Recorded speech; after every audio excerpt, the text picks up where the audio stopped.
ಓಂ ಶ್ರೀ ಮೂಕಾಂಬಿಕಾಯ ನಮಃ.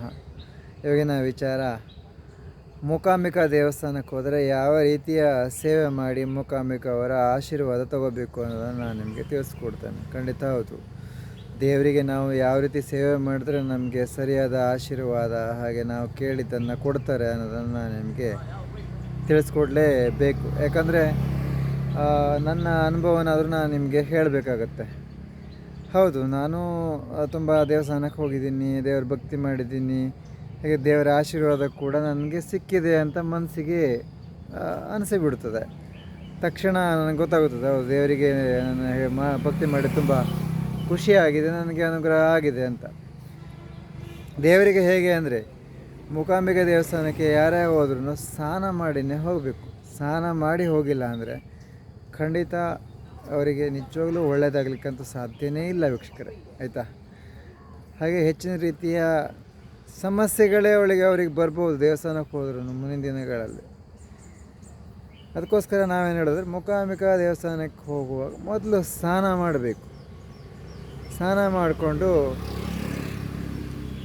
ಎಲ್ಲ ಮಾತುಗಳನ್ನು ಕಡಿಮೆ ಮಾಡಬೇಕು. ಮೌನವಾಗಿ ಮೂಕಾಂಬಿಕಾ ಅವರ ದರ್ಶನವನ್ನು ಮುಗಿಸ್ಬೇಕು. ಮೌನವಾಗಿ ಅಂದರೆ ನೀವು ಜಪ ಮಾಡ್ತಾ ಹೋಗ್ಬೋದು, ಓಂ ಶ್ರೀ ಮೂಕಾಂಬಿಕಾಯ ನಮಃ, ಅಥವಾ ಚಿಕ್ಕದಾಗಿ ಹೇಳ್ಬೋದು ಈ ಥರ, ಓಂ ಶ್ರೀ ಮೂಕಾಂಬಿಕಾಯ ನಮಃ, ಓಂ ಶ್ರೀ ಮೂಕಾಂಬಿಕಾಯ ನಮಃ ಚಿಕ್ಕದಾಗಿ ಹೇಳ್ತಾನೆ ನೀವು ಹೋಗ್ಬೋದು.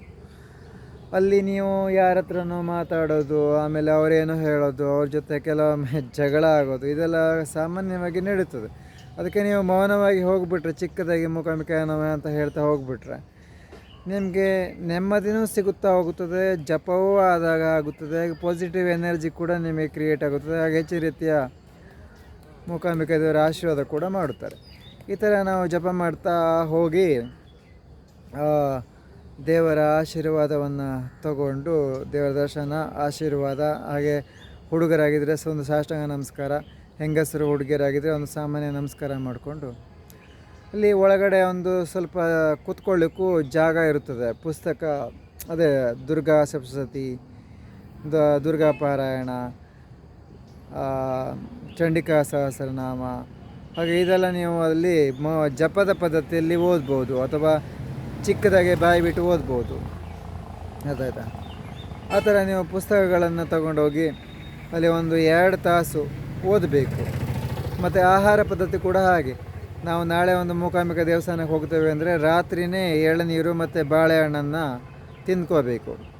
ಅರ್ಥ ಆಯ್ತಾ. ರಾತ್ರಿ ಊಟಕ್ಕೆ ಅದನ್ನೇ ತಿಂದ್ಕೋಬೇಕು, ಎಳನೀರು ಮತ್ತು ಬಾಳೆಹಣ್ಣು, ಇನ್ನಿತರ ಹಣ್ಣುಗಳು. ಮತ್ತು ಬೆಳಗ್ಗೆ ಕೂಡ ಹಾಗೆ ಏನು ತಿನ್ನಬಾರ್ದು. ಬೇಕಿದ್ದರೆ ನಿಮಗೆ ಸ್ವಲ್ಪ ಲೇಟ್ ಆಗುತ್ತೆ ಅಂದರೆ ದರ್ಶನ ಹೋಗಲಿಕ್ಕೆ ಒಂದು ಎಳ್ನೀರು ಕುಡಿಬೋದು. ಎಳ್ನೀರು, ಅದರೊಳಗಿರೋ ಕಾಯನ್ನು ತಿನ್ಕೋಬೋದು. ಸರಿನಾ. ಅಷ್ಟು ಮಾಡಿಕೊಂಡು ನೀವು ಹೋಗ್ಬೋದು. ಹಸುವಾಗತ್ತೆ ಅಂದರೆ ಮಾತ್ರ, ಇಲ್ಲ ಅಂದರೆ ನೀವು ನೀರು ಕುಡ್ಕೊಂಡು ಹೋಗ್ಬೋದು, ಆಯಿತಾ. ಮತ್ತು ಬೇರೆ ಯಾವುದೇ ಆಹಾರವನ್ನು ತಿನ್ನದೇ ಹೋಗಿ ಇಷ್ಟು ಅಲ್ಲಿ ಒಂದು 2 ತಾಸಾದರೂ ಒಂದು ಪುಸ್ತಕವನ್ನು ಓದಿ ಒಂದು ಭಕ್ತಿ ಮಾಡಿ ಬಂದರೆ ಖಂಡಿತ ನಿಮಗೆ ದೇವರು ಏನು ಬೇಕು ಅದನ್ನು ಕೊಟ್ಟೇ ಕೊಡುತ್ತಾರೆ. ಅರ್ಥ ಆಯಿತಾ. ಇದೆಲ್ಲ ಕಷ್ಟದ ವಿಚಾರ ಏನಲ್ಲ, ನಾವು ಇಷ್ಟಪಡಬೇಕು. ಯಾಕಂದರೆ ನಮಗೊಂದು ಒಳ್ಳೆಯದಾಗಬೇಕು ಅಂದರೆ ನಾವು ಇಷ್ಟಪಡಬೇಕು. ನಮ್ಮ ಜೀವನ ಹೆಂಗಾದರೂ ಹೋಗಲಿ ಅನ್ನೋರು ಅವರವ್ರ ಇಷ್ಟ ಅಲ್ವಾ. ಹೌದು, ನನಗೆ ಯೂಟ್ಯೂಬಲ್ಲಿ ಹಾಗೆ ಫೇಸ್ಬುಕ್ಕಲ್ಲಿ ಕೂಡ ಕೇಳಿದ್ರಿ, ಮೂಕಾಂಬಿಕಾ ದೇವಸ್ಥಾನಕ್ಕೆ ಹೋದರೆ ಯಾವ ರೀತಿಯ ಭಕ್ತಿ ಮಾಡಬೇಕು, ಕೊಲ್ಲೂರು ಶ್ರೀ ಮೂಕಾಂಬಿಕಾ ದೇವಸ್ಥಾನಕ್ಕೆ ಹೋದರೆ ಅವರು ಹೇಗೆ ಅನುಗ್ರಹಿಸ್ತಾರೆ ಅದನ್ನು ತಿಳಿಸ್ಕೊಟ್ಟಿದ್ರಿ. ಹಾಗೆ ನಾನು ಏನು ಮಾಡ್ತೀನಿ, ಯಾವ ಥರ ಭಕ್ತಿ ಮಾಡ್ತೀನಿ ಅದನ್ನು ತಿಳಿಸ್ಕೊಡ್ತೇನೆ. ನಿಮ್ಮ ಕೈಲಾದರೆ ಪಾಲನೆ ಮಾಡಿ.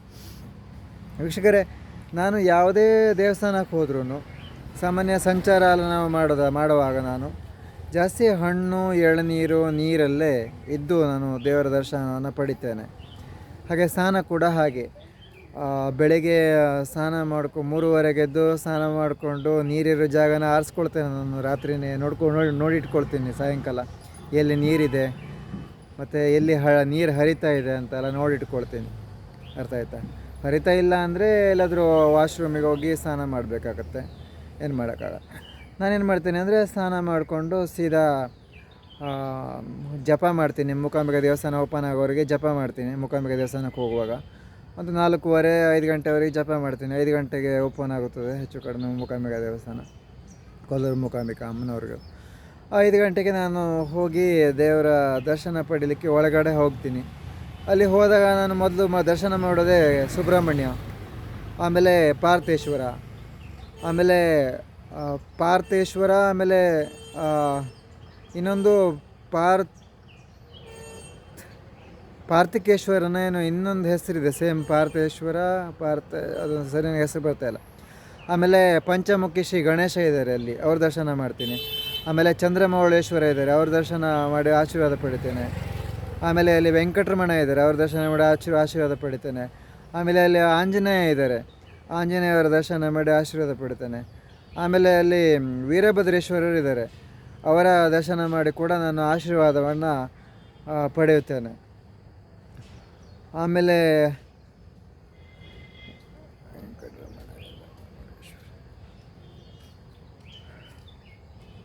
ಇನ್ನೊಂದು ಚಿಕ್ಕ ಅಮ್ಮನವರಿದ್ದಾರೆ ಅಲ್ಲಿ ಹೋಮ ಹವನ ಮಾಡುವಂಥ ಜಾಗದಲ್ಲಿ.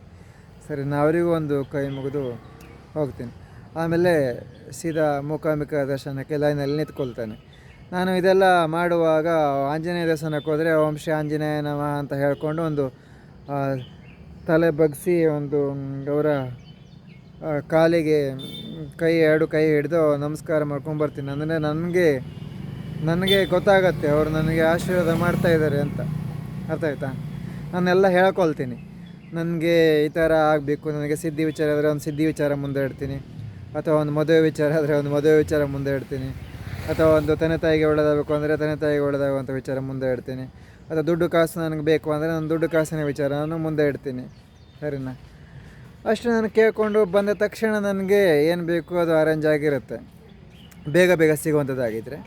ಅರ್ಥ ಆಯ್ತು? ಏನು ಬೇಕು ನನಗೆ ದೇವ್ರು ಕೊಟ್ಟಿದ್ದಾರೆ ವೀಕ್ಷಕರೇ.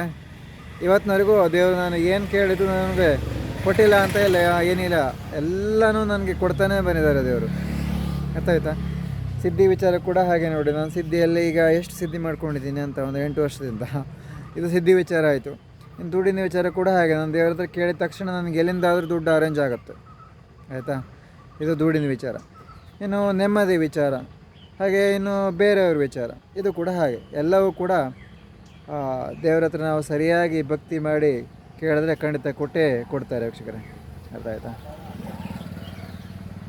ಇದೇ ಥರ ನಾವು ಜಪ ಮಾಡ್ತಾ ನಾನು ಓಂ ಶ್ರೀ ಮೂಕಾಂಬಿಕಾಯ ನಮಃ ದರ್ಶನ ಮಾಡಿದ್ಮೇಲೆ ಓಂ ಶ್ರೀ ಮೂಕಾಂಬಿಕಾಯ ನಮಃ, ಓಂ ಶ್ರೀ ಮೂಕಾಂಬಿಕಾಯ ನಮಃ ಅಂತ ಹೇಳ್ತಾ ನಾನು ಚಿಕ್ಕದಾಗಿ ಹೇಳ್ತಾ ನಾನು ಬಾಯ್ಬಿಟ್ಟು ಹೇಳೋದು. ನಾನು ಜಪ ಮಾಡ್ತಾ ದರ್ಶನ ಪಡೆದು ಅಲ್ಲಿ ಒಳಗಡೆ ಕೂತ್ಕೊಳ್ಳಿಕ್ಕೆ ಅವಕಾಶ ಇದೆ, ಪಾರಾಯಣ, ದೇವಿ ಪಾರಾಯಣ ಮಾಡಲಿಕ್ಕೆಲ್ಲ.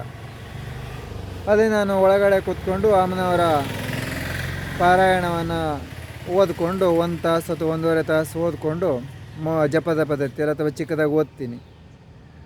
ಓದ್ಕೊಂಡು ಸಾಷ್ಟಾಂಗ ನಮಸ್ಕಾರ ಮಾಡಿಕೊಂಡು ಮತ್ತೆ ಏನೇನಾಗಬೇಕು ಅಂತೆಲ್ಲ ಒಂದು ದೇವ್ರ ಮುಂದೆ ಒಂದು ಸಂಕಲ್ಪ ಇಟ್ಟು ಮತ್ತೆ ನಾನು ಅಲ್ಲಿಂದ ಹೊರಗಡೆ ಬರ್ತೇನೆ ವೀಕ್ಷಕರೇ. ಆಯಿತಾ?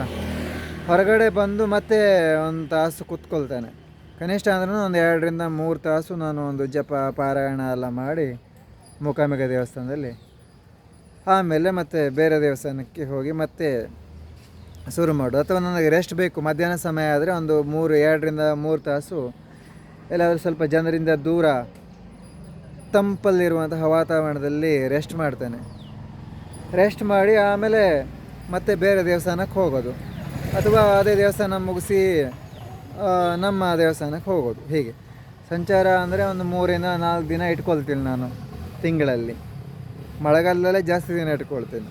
ಹೀಗೆ ಈ ಥರ ಮಾಡ್ಕೋಬೇಕು ವೀಕ್ಷಕರ. ದೇವರ ಭಕ್ತಿಯನ್ನು ಖಂಡಿತ ನಮಗೆ ಅನುಗ್ರಹ ಕೊಡ್ತಾರೆ. ಮುಖ್ಯವಾಗಿ ಆಹಾರ ಪದ್ಧತಿ, ಮಾತು ಕಡಿಮೆ. ದೇವಸ್ಥಾನಕ್ಕೆ ಹೋದಾಗ ಏನಿದ್ರು ನಾವು ದೇವರ ಮಂತ್ರವನ್ನು ಹೇಳಬೇಕು, ಆಗ ನಮಗೆ ದೇವರು ಒಳ್ಳೆಯ ಅನುಗ್ರಹ ಕೊಟ್ಟು ಒಳ್ಳೇದು ಮಾಡ್ತಾರೆ ಅಂತ ಹೇಳ್ತಾ ನಾನು ವಿಡಿಯೋನ ಮುಗಿಸ್ತೇನೆ. ಓಂ ಶ್ರೀ ಮೂಕಾಂಬಿಕಾಯ ನಮಃ.